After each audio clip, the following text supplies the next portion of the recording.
Coach Arthur Zwane, this is your first time as head coach in the Soweto Derby for Kaizer Chiefs. What does that feel like? Yeah, look, let me first greet the members of your media and you, Julia. Yeah, it gives you, goosebumps. The history, of the two giants when they meet. Everything comes to a standstill in the country. So, yeah, I for one, being there as a player, and now as a coach, it's a privilege.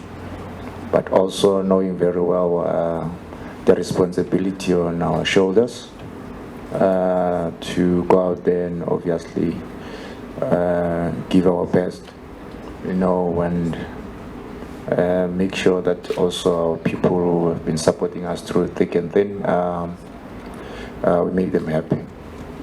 Coach, I'm sure in the build-up to this one, you've been rolling back the years, thinking back a little bit, some of your best Soweto Derby memories. Yeah, look,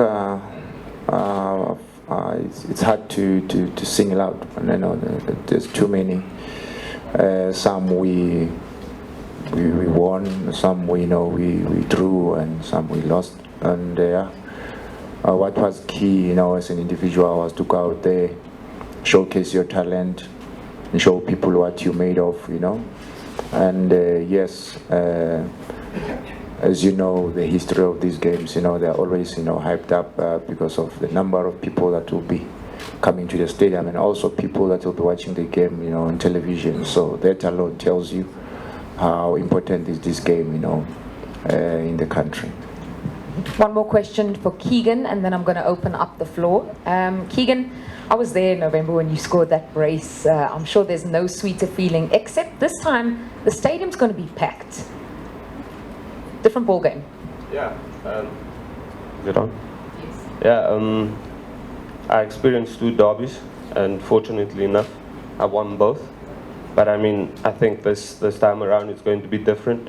There's going to be a lot more pressure on us. It's going to be a full stadium, sold out FNB.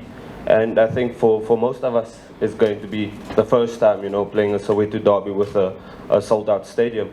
I think as much as there's a lot of pressure, it's also exciting times for us, after not qualifying for the final of the MTN 8. I think for us it's just to, perform on the day and, bring our best.